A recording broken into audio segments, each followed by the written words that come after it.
Hello दोस्तों, Aditya Rupali education के reasoning segment में आप लोग का स्वागत है। रीजनिंग एसएससी, सीजीएल, रेलवे और बैंकिंग में पूछे जाते हैं और कई एग्ज़ाम हैं, लेकिन इनमें प्रमुख रूप से पूछे जाते हैं। रीजनिंग में हम आज बताएंगे डाइस के बारे में। ठीक है, डाइस जिसे हिंदी में पासा बोलते हैं।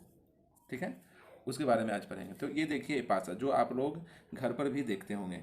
सबसे पहले पासा या डाइस के बारे में जानते हैं कि पासा और डाइस क्या होता है। तो पासा घन या घनाभ के आकार की तरह, घन के आकार की तरह होता है ना, जो देखने में इस तरह का लगता है। ठीक है ना, इसमें संख्याएं होती हैं 1 2 3 4 5 6, 6 सतहें होती हैं और 6 क्या होती है इसका, 6 इसमें संख्याएं या संख्याएं की जगह पर जो क्वेश्चन आएगा एग्जाम में उसमें संख्याओं की जगह पर इस तरह से आकृति भी हो सकती है, इस तरह से। ठीक है, इस तरह से आकृतियां भी हो सकती है। ठीक है, तो इसे डाइस कहते हैं। तो डाइस समझ में आ गया होगा आप लोग को। तो हम आप लोगों को बता दिए पासा क्या है। पासा समझ में आ गया, घन या घनाभ के आकार का होता है। ठीक है, घनाभ के आकार का भी होता है, वो पासा भी आप लोग कह सकते हैं इस तरह का,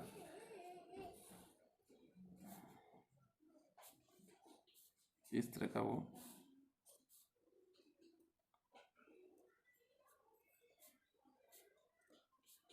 इस तरह का जो महाभारत में आप लोग इससे परिचित होंगे। महाभारत में जिसे शकुनी खेलता था वो इसी पासे का उपयोग करते थे। ठीक है ना, लेकिन हमें इसके बारे में नहीं जानना है, हमें इस पासे के बारे में जानना है और इसी के पासे से क्वेश्चन आएगा। अब हम देखते हैं पासे की विशेषताएं। तो पासा जो होता है उसकी क्या विशेषताएं हैं। तो पासे यानी जो डाइस है, डाइस की 6 सतहें होती हैं। देखिएगा, एक ये हो गया, 1 2 3, इसके इधर 4, इसके उधर 5, ये इसके नीचे 6। ठीक है, अगर आपको ऐसे समझ में नहीं आ रहा है तो ऐसे समझिए। ये देखिए, ये एक पासा है, ये सामान्य पासा है जिसकी लंबाई चौड़ाई सभी बराबर हैं। अब देखिए, ये एक है, ये इसके 6 सतहें हैं। ये पहला इधर हो गया, ये जो एक नंबर पहला, इसके पीछे दूसरा, पहला और दूसरा। ठीक है, उसके बाद तीसरा, चौथा, पांचवा और छठा, यानी 6 होते हैं टोटल।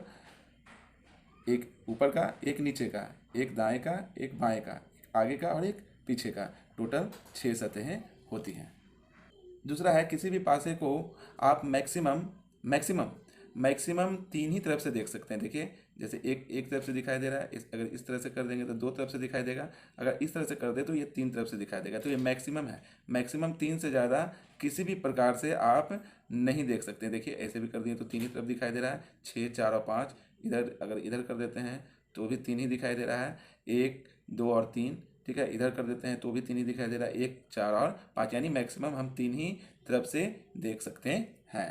ठीक है, साधारण पासे की लंबाई चौड़ाई बराबर होती है। जैसे देखिए, इसकी लंबाई चौड़ाई से भी बराबर है, लेकिन विशेष पासों में ये अलग अलग हो सकती है, यानी लंबाई चौड़ाई और ऊंचाई अलग अलग हो सकती है। जैसे देखिए, ये अलग टाइप का है पासा। ठीक है, ये जो महाभारत के समय में शकुनी इससे खेलता था पासा। ठीक है ना, तो ये आपको समझ में आ गया कि पासा क्या है। ठीक है ना, और पासे की क्या विशेषता है। अब हम आगे देखेंगे। पासे को दो मुख्यतः दो प्रकार होते हैं। एक है मानक पासा और एक है सामान्य पासा। पासे को 2 भागों में विभाजित किया गया है, मानक पासा और सामान्य पासा। तो आइए अब हम मानक पासा को समझते हैं। ये मानक पासा क्या है। तो मानक पासा, यहाँ पर कुछ उदाहरण दिए गए हैं। एक ये है, एक ये है, एक ये है। ठीक है, तो मानक पासा क्या क्या होता है कि इसके विपरीत फलक, मतलब इधर है, इसके उस साइड, इस साइड में। ठीक है ना, इस साइड, ये नहीं, ये ऊपर का है, ये ऊपर का है, इसके नीचे कुछ होगा, इसके उधर उस साइड में।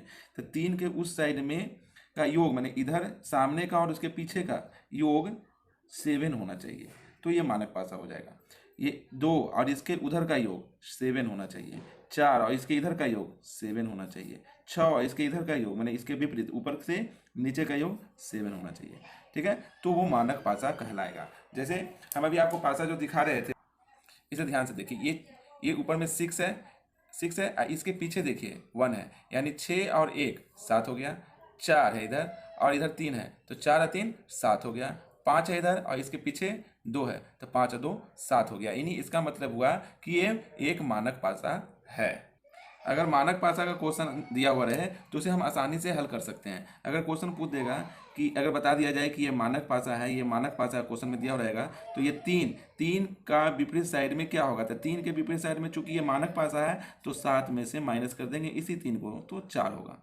चूंकि 4 और 3 7 होता है। अगर पूछा जाए कि इस 2 के विपरीत साइड में क्या होगा, तो 2 में कितना जोड़ेंगे कि 7 आ जाएगा, तो यानी 7 में से 2 को माइनस कर देंगे यानी 5 होगा। इसके विपरीत जो है 5 होगा आंसर। ठीक है, समझ में आ गया मानक पासा, कोई दिक्कत नहीं है। उसके बाद आते हैं सामान्य पासा। सामान्य पासा में क्या होता है कि इसके विपरीत विपरीत सतह का योग 7 होता था, और इसमें क्या होगा कि इसके निकटवर्ती, माने ये दोनों, देखिए ये दोनों का योग 7 हो गया, यहाँ पर इस दोनों का योग 7 हो गया, इसमें ये दोनों का योग 7 हो गया, इसमें ये दोनों का योग 7 हो गया। तो इसका मतलब ये अगर निकटवर्ती जो रहेंगे, निकट में जो, निकटवर्ती का मतलब क्या होता है, निकट में, इसके निकट, उसका मतलब होता है निकटवर्ती। तो निकटवर्ती जो रहेंगे उसका योग अगर 7 हो जाता है तो वो सामान्य पासा होगा, और जो विपरीत फलक, विपरीत सतह का जिसका योग 7 होगा वो मानक पासा हो जाएगा। इसको ध्यान से समझ लीजिए। चलिए, मानक पासा और सामान्य पासा बता दिए। अब इसमें एक नोट करने वाला चीज़ है, उसको नोट करिएगा। सामान्य पासे के केवल एक प्रारूप के आधार पर किसी डाइस के विपरीत सतह पर कौन सा अंक अंकित होगा इसकी निश्चितता नहीं की जा सकती है। जैसे मान लीजिए, इसका एक उदाहरण देते हैं कि एक डाइस है, ठीक है, यहाँ 6 लिखा हुआ है, और इसके विपरीत में मान लीजिए हम 2 लिख दिए, इधर 4 लिख दिए और इधर 5 लिख दिए। ठीक है, तो इससे हम ये नहीं कर सकते, यहाँ पर तो ये दोनों में से कोई भी पासा नहीं हो रहा है, न ये सामान्य पासा है न ये मानक पासा है, तो आप ये नहीं कर सकते हैं। एक ही सिर्फ डाइस दिया हुआ रहेगा तो उससे आप ये नहीं ज्ञात कर सकते हैं कि इधर 6 है तो इधर 1 ही होगा या 2 ही होगा। यानी इसके ज्ञात करने के लिए कम से कम कितने होने चाहिए, कम से कम 2, 1 से अधिक, यानी कम से कम 2 प्रारूप तो होने ही चाहिए। अगर 2 प्रारूप दे दिया जाए तो हम उसे क्या कर सकते हैं, निकाल सकते हैं। निकालना आसान है, आसानी से हम क्या कर सकते हैं, निकाल सकते हैं। मान लीजिए यहाँ 4 रहा, यहाँ 3, यहाँ 2 रहा। ठीक है, यानी डाइस बनाने समय इस 2 जो नोट हम लिखा है इस पर ध्यान दीजिएगा कि किसी एक पासे से, एक डाइस से सही आंसर पर नहीं पहुंचा जा सकता है, और दूसरा एक से अधिक प्रारूप होना चाहिए सही सही आंसर प्राप्त करने के लिए। ठीक है, आगे चलते हैं।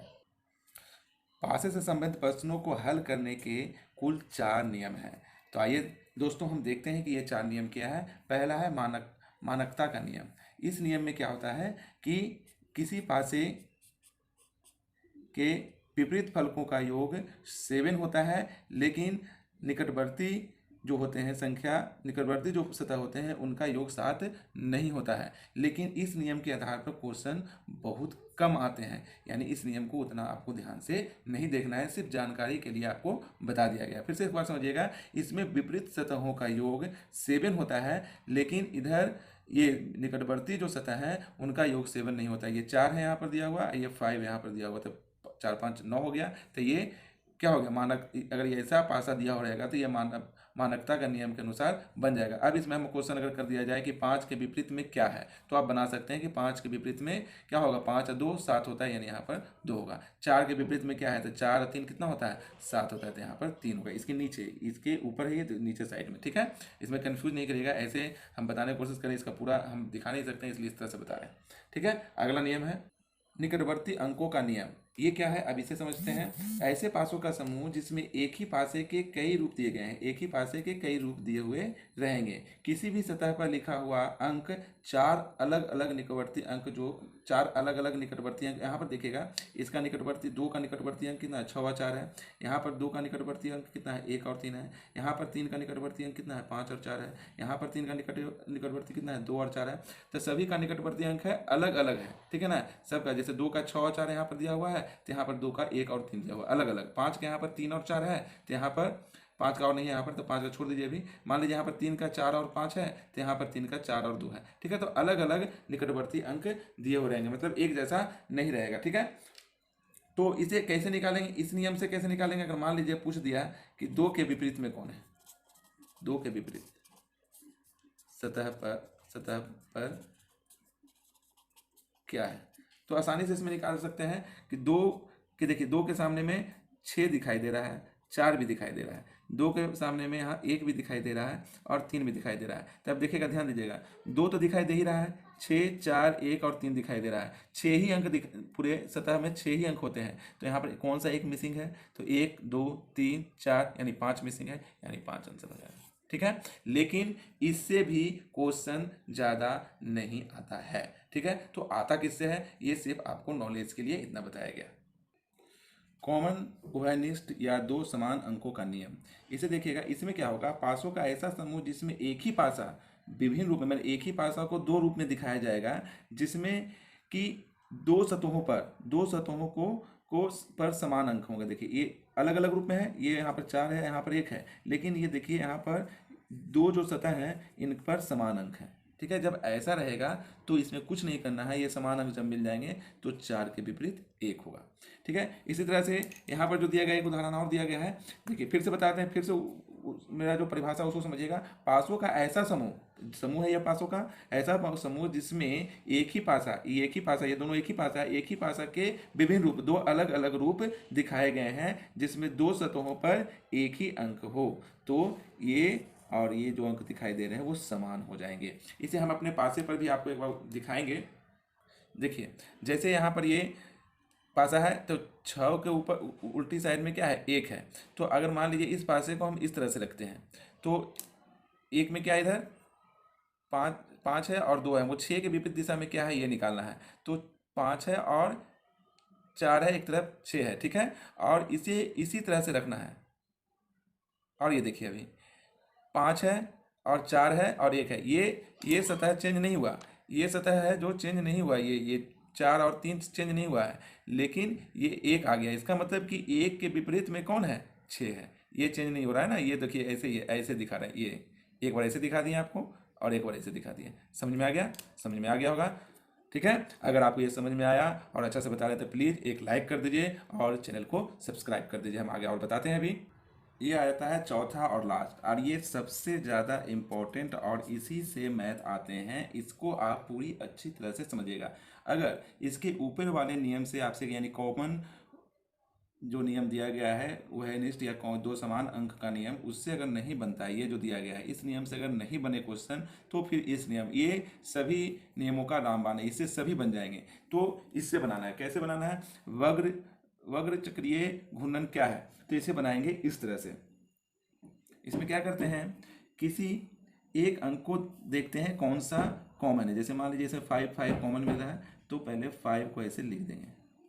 ठीक है, तो 5 से इस तरह से हम इसे घुमाएंगे, तो क्या आ रहा है? पहले इसमें 2 और इसमें 5 क्या आ रहा है? 3। इसी तरह से इसमें भी 5 को इस तरह से हम इसको घुमाएंगे, इस तरह से देखेंगे। ठीक है, तो एक 5 और नीचे वाले पहले पासा में है, ये सेकंड नंबर पासा में, ये फर्स्ट पासा और ये सेकंड पासा मान लीजिए। तो सेकंड पासा में पहले 6 आ गया, उसके बाद 5 आ गया। इसका मतलब हो गया कि 2 के सामने 6 होगा और 3 के सामने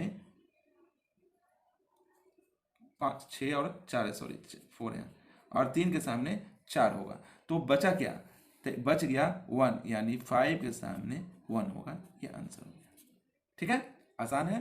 ठीक है, फिर से एक उदाहरण और देखते हैं, इसमें निकालते हैं। सबसे पहले इसमें देखेंगे कि कौन सा एक कॉमन है। ठीक है, तो देखिएगा ग्रीन वाइट, हाँ वाइट दोनों में मिल रहा है, तो सबसे पहले वाइट लिख दीजिएगा, 1 नंबर के लिए है ये, और पासा नंबर यानी डाइस नंबर 2 के लिए। ठीक है, अब इसे इस तरह से घुमाएगा। अब यहाँ से चलना चालू करेगा तो पहले कौन आएगा? ये आएगा, उसके बाद ये आएगा, सिंपल सा बात है। तो ये ग्रीन यानी पहले जी आ गया, उसके बाद बाई आ गया, यानी येलो आ गया। उसी तरह से इसमें वाइट के बाद ऐसे चलेंगे तो कौन आएगा? पहले ब्लू आ गया, उसके बाद रेड आ गया। ठीक है, इसमें कोई दिक्कत नहीं है। इसका मतलब ग्रीन के सामने ब्लू है, येलो के सामने रेड है, तो बच गया क्या? जो बच गया उसमें ऑप्शन दिया हुआ होगा, जो बच गया वही आंसर होगा। तो ऑप्शन दिया हुआ होगा, तो ऑप्शन में देखते हैं कौन सा होगा। तो ऑप्शन आ गया यहाँ पर हमारे सामने। ऑप्शन क्या है? देखिए, रेड, ब्लू, येलो या पिंक। तो वाइट, देखिए ग्रीन का तो ब्लू है, ब्लू नहीं होगा इसका मतलब। येलो का तो रेड है, तो रेड भी नहीं होगा, येलो भी नहीं होगा, तो पिंक बच गया, तो वाइट का पिंक, यानी ये आंसर हो जाएगा। ठीक है, कोई दिक्कत इसमें नहीं होना। चलिए एक ये देखते हैं 3। एक बार याद रखिएगा कि इसमें क्या होंगे, 3 आपको दे भी देंगे तो ऐसे ही आपको फंसाने के लिए ऐसे भी एक क्वेश्चन, ऐसे भी एक और पासा या डाइस आपको लगा देगा उसमें आपका टाइम को किल करने के लिए। ठीक है, आइए अब हम इस क्वेश्चन को देखते हैं, तीसरे नंबर को। पहले इसमें ये दोनों में कॉमन क्या मिल रहा है, वाइट मिल रहा है W, तो इसको इस तरह से घुमाएंगे तो क्या आएगा, पहले ग्रीन और उसके बाद येलो, ग्रीन और येलो। इसमें चलते हैं तो येलो और फिर ब्लू, फिर आगे चलते हैं तो फिर यहाँ भी देखिए फिर ब्लू ब्लू भी मिल रहा है, फिर येलो येलो भी मिल रहा है। यानी ये आप इसको नहीं बना सकते हैं। क्यों नहीं बना सकते हैं, इसको आप एकदम नोट कर लीजिए, क्योंकि दो पासों में केवल एक ही जो अंक है वो वहनिष्ठ होना चाहिए था, चाहे वाइट वाइट होना चाहिए था या येलो येलो होना चाहिए था या ग्रीन ग्रीन होना चाहिए था। अगर सभी हो जाएंगे तो फिर ये कंफ्यूज हो जाएगा, ऐसा क्वेश्चन नहीं आएगा, अगर आएगा तो वो नहीं बनेगा, इससे नहीं बन सकता है।